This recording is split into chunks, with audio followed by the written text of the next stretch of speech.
in terms of the societal infections, they want to bring them down to zero. This is easy said than done, of course, because people keep moving around in Beijing or in Shanghai, etc.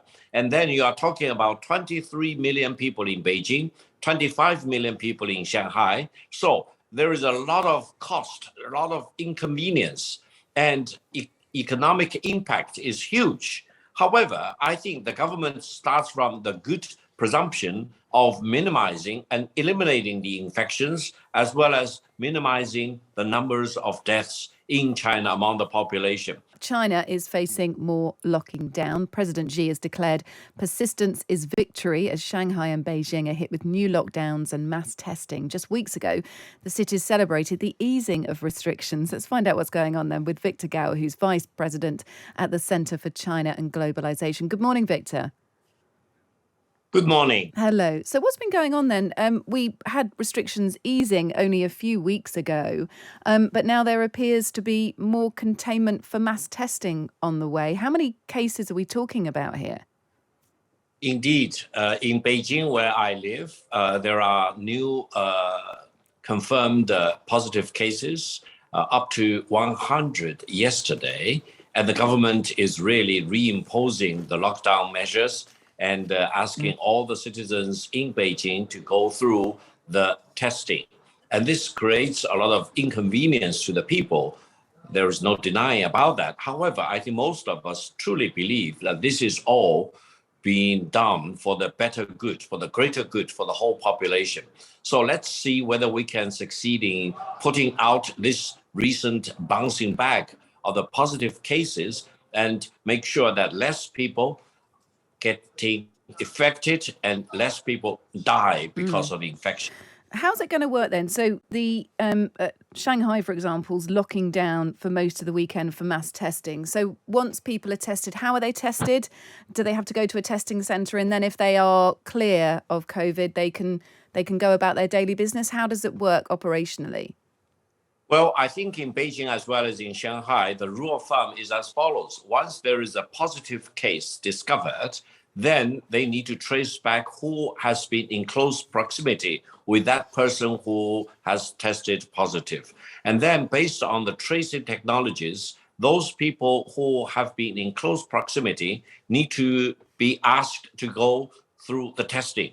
And where they live, for example, their smaller community, their families, etc., need to be quarantined, meaning they need to stay home. And if they test positive, they need to be brought to a hospital or a clinic for treatment. This means that in terms of the societal infections, they want to bring them down to zero. This is easy said than done, of course, because people keep moving around in Beijing or in Shanghai, etc. And then you are talking about 23 million people in Beijing, 25 million people in Shanghai. So there is a lot of cost, a lot of inconvenience, and economic impact is huge. However, I think the government starts from the good presumption of minimizing and eliminating the infections, as well as minimizing the numbers of deaths in China among the population.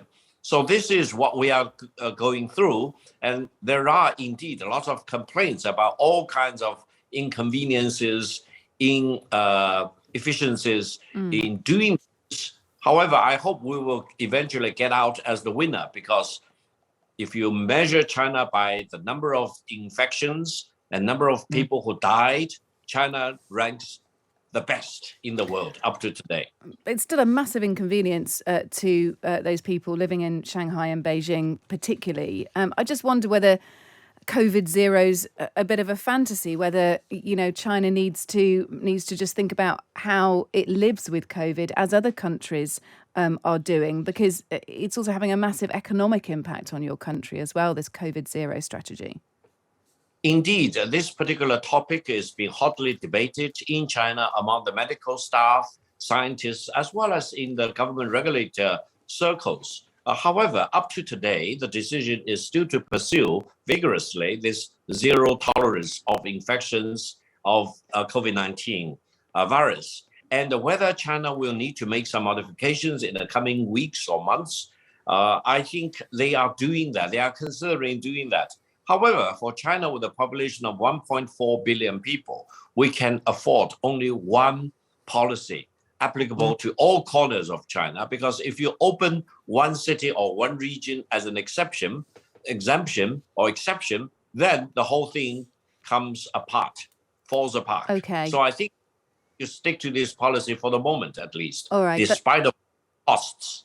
Thank you for speaking to us. Victor Gao is Vice President at the Centre for China and Globalisation. Thank you. Thank you.